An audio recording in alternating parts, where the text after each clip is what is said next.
ইলাহা ইল্লাল্লাহ। এজন্য আমরা যে কোনো পাপই করি না কেন, পাপ হয়েই যেতে পারে, আশা হারানোর কারণ নাই। Never lose hope, never give up. মুমিন কখনো আশা হারায় না, মুমিন কখনো নিরাশ হয় না। মুমিনের আশা ভরসা একটা সত্তার উপরে। চিৎকার করে বলতে হবে, তিনি কে? এজন্য পাপ হওয়ার সাথে সাথে আমরা তওবা করব কার কাছে?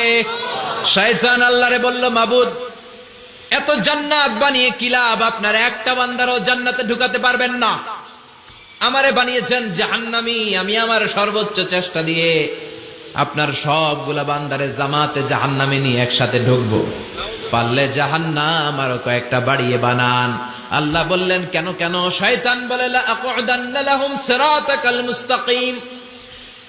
আপনার বান্দা জামাতে নামাজ পড়তে যেতে চাইবে, ওখান থেকে ধোকার ওয়াসওয়াসা দিয়ে আমি গানের কনসার্টে নিয়ে যাব। তাফসির মাহফিলে কোরআন শুনতে যেতে চাইবে, ধোকা দিয়ে আমি মদের আড্ডাখানায় নিয়ে যাব। ওয়ালা তাজিদু আকসারাহুম শাকিরিন। একটারেও জান্নাতে ঢুকাতে পারবেন না। চ্যালেঞ্জ দিলাম। আল্লাহ বলল, শয়তান তুই আমারে চ্যালেঞ্জ দেস? আমি তো সব রাজার বড় রাজা, মহারাজা। আমার সাথে তো কেউ চ্যালেঞ্জ দিয়ে টিকতে পারে না। চিল্লা এখন ঠিক কিনা? শয়তান তুই চ্যালেঞ্জ দিলি, আমিও তোর চ্যালেঞ্জ নিলাম। ওয়া ইজ্জতি ওয়া জালালি ওয়া ইরতিফাই মাকানি। আমার ইজ্জতের কসম, আমার জালালিয়াতের কসম, আমার মহানত্বের কসম, আমার ক্ষমতা আর দাপটের কসম, আজীবন আমার বান্দা গুনাহ করবে, পাপ করবে, অন্যায় করবে, কোন এক তাফসির মাহফিলে এসে চোখের পানি ছেড়ে যখন ক্ষমা চাইবে, আমি জীবনের সব গুনাহ মাফ করে দেব। আমি আমার বান্দার জীবনের সব গুনাহ মাফ করে দিয়ে জান্নাতে ঢুকায় দেব। তখন তুই কি করবি? লাগফিরান্না লাহুম মা দামু ইস্তাগফিরুনি। যতক্ষণ আমার বান্দা আমার কাছে ক্ষমা চাইবে, আমি আমার বান্দার জীবনের সব গুনাহ মাফ করে দেব। সুবহানাল্লাহ পড়ে। এজন্য রব্বুল আলামিন বলেন, ইয়া আইয়ুহাল্লাযীনা আমানু তুবু ইলাল্লাহি তাওবাতান নাসুহা। তওবার মতো তওবা করো। তওবার মতো তওবা করলে যত বড় অন্যায় হোক, পাপ হোক, গুনাহ হোক, সব গুনাহ মাফ করে দিতে পারে কে? আল্লাহ। সাইয়েদনা আদম আলাইহিস সালাম ভুল করলেন, শত শত বছর কাঁদলেন। আল্লাহ বললেন, ও আদম, কিছু বাক্য তোমারে শিখিয়ে দে, এই বাক্য দিয়ে তুমি আমার কাছে তওবা করো, তোমার তওবা কবুল করে নেব। সাইয়েদনা আদম বললেন, রব্বানা, পড়েন, রব্বানা যালামনা আনফুসানা ওয়া ইল্লাম তাগফির লানা ওয়া তারহামনা লানাকুনান্না মিনাল খাসিরিন। ও আল্লাহ, আমি জুলুম করেছি নফসের উপর, ভুল করেছি, অন্যায় করেছি, অপরাধ করেছি। আপনি যদি ক্ষমা না করেন আমি শেষ হয়ে যাব। লানাকুনান্না মিনাল খাসিরিন, আমি ক্ষতিগ্রস্তদের মধ্যে শামিল হয়ে যাব। ঠিক কি না? এই আয়াত দিয়ে, এই দোয়া দিয়ে যখন সাইয়েদনা আদম তাওবা করলেন, মুহূর্তেই তাওবা কবুল করে নিয়েছে কে? আল্লাহ। আমরাও যদি পাপ করি, অন্যায় করি, আমাদেরও পাপগুলো মোচন করার একজন আছে না নাই? তিনি গাফিরিয যাম কাবিলিত তাওব। ওনার কাজই হচ্ছে গুনাহ মাফ করা। শয়তানের কাজ ওয়াসওয়াসা দেওয়া, আমাদের কাজ পাপ করা, ওনার কাজ মাফ করা।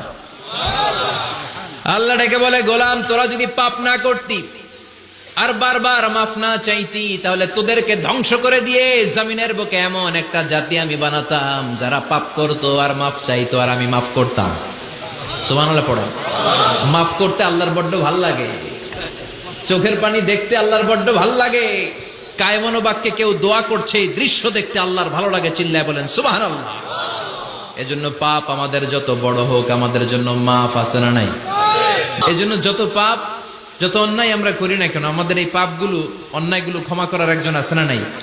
তিনি কে? এজন্য সব সময় তওবা করতে রাজি আছেন তো? প্রতিদিন শত শতবার তওবা করতে রাজি আছেন? প্রতিদিন শত শতবার ইস্তিগফার পড়তে রাজি আছেন? বিশ্বনবী প্রতিদিন 70 বারেরও বেশি ইস্তিগফার করতেন। শুধু টয়লেটে যে মুহূর্তে থাকতেন ওই মুহূর্তে পড়তেন না। টয়লেটে ঢুকার মুহূর্তে বিশ্বনবী ইস্তিগফার পড়তে পারতেন না, তাই টয়লেট থেকে বেরোয়েই তিনি ইস্তিগফার পড়তেন। তিনি পড়তেন গফরানাক। কি পড়তেন? গফরানাক মানে হলো আস্তাগফিরুল্লাহ। গফরানাক মানে কি? গফরানাক মানে আল্লাহ আমি আপনার ক্ষমা চাই, মানে আস্তাগফিরুল্লাহ। আবার বিশ্বনবী বলতেন, মান লাযামাল ইস্তিগফার জাআলাল্লাহু লাহু মিন কুল্লি দিকিন মাখরাজা। যে ব্যক্তি সব সময় ইস্তেগফারের সাথে লেগে থাকে, তাকে সব সময় বিপদ থেকে মুক্তি দিবে কে? আমাদের জীবনে বিপদ আছে না নাই? কত ধরনের বিপদ। যে কোনো সময় অসুস্থ হয়ে যেতে পারি, যে কোনো সময় দুর্ঘটনার কবলে পড়তে পারি, যে কোনো সময় গুম হয়ে যেতে পারি।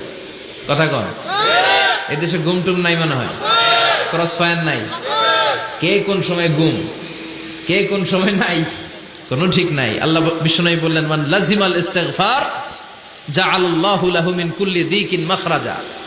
সব সময় যে ইস্তিগফারের সাথে আঠার মতো লেগে থাকবে, আল্লাহ তাআলা তাকে বিপদ থেকে সব সময় মুক্তি দান করবেন। সুবহানাল্লাহ পড়েন। 2 নম্বরে বিশ্বনবী বললেন, অমিন কুল্লি হাম্মিন ফারাজা। ওই ব্যক্তিকে রব্বুল আলামিন সব ধরনের দুশ্চিন্তা থেকে মুক্তি দিয়ে দিবেন। আমাদের জীবনে দুশ্চিন্তা আছে না নাই? টেনশন নাই কার কার? হাত তোলেন তো। যে হুজুর আমার কোনো টেনশন নাই। আপনার টেনশন নাই, মাশাআল্লাহ। আমার সাথে দেখা করবেন আলোচনার পর। টেনশন ছাড়া মানুষ আছে? বাঁচার টেনশন, মরার টেনশন, কবরের টেনশন, ক্যারিয়ারের টেনশন, বিদ্যুৎ বিলের টেনশন, গ্যাসের বিলের টেনশন, বাড়ি ভাড়ার টেনশন আছে না নাই? বিশ্বনবী বললেন, টেনশন ছাড়া মানুষ নাই। সব সময় আঠার মতো যে ইস্তিগফারের সাথে লেগে থাকবে, তাকে টেনশন মুক্ত করে দিবে কে? 3 নাম্বার, ওয়ায়ারযুকহু মিন হাইসু লা ইয়াহতাসিব। এমন জায়গা থেকে আল্লাহ তাআলা রিজিকের ব্যবস্থা করে দিবেন, সে কল্পনাও করতে পারবে না। আমি নিজে এটার প্রমাণ পেয়েছি। অনেক অনেক সময় আমি কল্পনাও করি নাই যে এখান থেকে আমার রিজিকের ব্যবস্থা হতে পারে। এমন পরিমাণে রিজিকের ব্যবস্থা এসেছে, 2 হাতে নিয়েও কুলাতে পারি নাই। এজন্য সব সময় চলতে ফিরতে উঠতে বসতে ইস্তিগফারের সাথে লেগে থাকার দরকার আছে না নাই? আবার বিশ্বনবী বললেন, সদা সর্বদা যারা সব সময় ইস্তিগফার পড়বে, আল্লাহর পক্ষ থেকে কোনো আযাব গজব তাদের উপর পাকড়াও হবে না। ওয়া মা কানাল্লাহু মুআযযিবাহুম ওয়া হুম ইস্তাগফিরুন। সুবহানাল্লাহ। যতক্ষণ তুমি ইস্তিগফার পড়বে, আল্লাহর পক্ষ থেকে প্রোটেকশন আছে না নাই? তাহলে 4টা জিনিস পেলেন। 1 নম্বরে, বিপদ থেকে মুক্তি দিবে কে? টেনশন মুক্ত করে দিবে কে? রিজিকের ব্যবস্থা করে দিবে কে? আল্লাহর আযাব আর গজব থেকে আপনার হেফাজতে রাখবে কে? ইস্তিগফার পড়ার 5 নম্বর ফজিলত হচ্ছে, সব সময় ইস্তিগফার পড়লে আপনি মুস্তাজাবুদ দাওয়া হয়ে যাবেন। কি হয়ে যাবেন? মানে দোয়া করলেই কবুল করবে কে? আল্লাহ। মুস্তাজাবুদ দাওয়া, এই টার্মিনোলজি, এই পরিভাষাটাকে আজকে প্রথম শুনলেন? খেয়াল রাখবেন, মুস্তাজাবুদ দাওয়া মানে এমন ব্যক্তি, যেই ব্যক্তি দোয়া করতে দেরি কিন্তু দোয়া কবুল হতে দেরি হয়। হাত তুলে দোয়া করতে দেরি, মুহূর্তেই দোয়া কবুল করে নেয় কে? আল্লাহ। আপনি যদি সব সময় ইস্তিগফারের আমলটা করেন, আপনারে মুস্তাজাবুদ দাওয়া বানিয়ে ফেলবে কে? আল্লাহ। মুস্তাজাবুদ দাওয়া। আপনি সব সময় যদি ইস্তিগফারের সাথে আঠার মতো লেগে থাকতে পারেন, আপনি দোয়া করা মাত্র দোয়া কবুল করে নেবে কে? আল্লাহ। এজন্য সব সময় অবসরে বসে আছেন, বাস স্টেশনে বসে আছেন, সিএনজিতে চড়ে এক জায়গা থেকে আরেক জায়গায় যাচ্ছেন, বিছানায় শুয়ে আছেন, পড়বেন আস্তাগফিরুল্লাহ। কি পড়বেন? প্রাণ খুলে মন থেকে আওয়াজ করে সবাই পড়েন আস্তাগফিরুল্লাহ। আবারও পড়েন আস্তাগফিরুল্লাহ। চিল্লায় পড়েন আস্তাগফিরুল্লাহ। আবার বিশ্বনবী বললেন, যে ব্যক্তি পড়বে আস্তাগফিরুল্লাহ আল্লাযী লা ইলাহা ইল্লা হুয়াল হাইয়ুল কাইয়্যুম ওয়া আতুবু ইলাইহি, যুদ্ধের ময়দান থেকে যদি কেউ পালিয়ে যায়, তার কোনো মাফ নাই। এটা অনেক বড় কবিরা গুনাহ। আত-তাওয়াল্লি মিন ইয়াউমিজ যাহফ, যুদ্ধের ময়দান থেকে পালালে ওর কোনো মাফ নাই।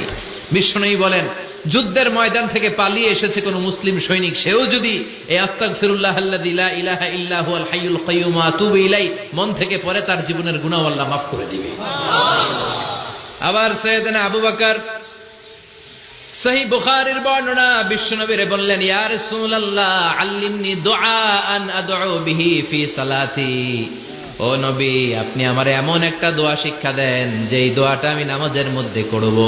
বিশ্বনবী বললেন, তুমি নামাজের মধ্যে পড়ো, আল্লাহুম্মা ইন্নী যালামতু নাফসি যুলমান কাসীরা ওয়া লা ইয়াগফিরুয যুনুবা ইল্লা আনতা ফাগফিরলি মাগফিরাতাম মিন ইনদিকা ইন্নাকা আনতাল গফুরুর রহিম। সুবহানাল্লাহ।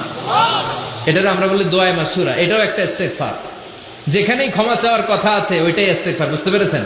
আল্লাহুম্মা ইন্নী যালামতু নাফসি, ও আল্লাহ অনেক জুলুম করেছি, যুলমান কাসীরা, জুলুমের শেষ নাই। ওয়া লা ইয়াগফিরুয যুনুবা ইল্লা আনতা, আপনি ছাড়া এই জুলুম আর পাপ ক্ষমা করার কেউ নাই। ফাগফিরলি মাগফিরাতাম মিন ইনদিক, নিজ গুণে আমার গুনাহ ক্ষমা করে দে।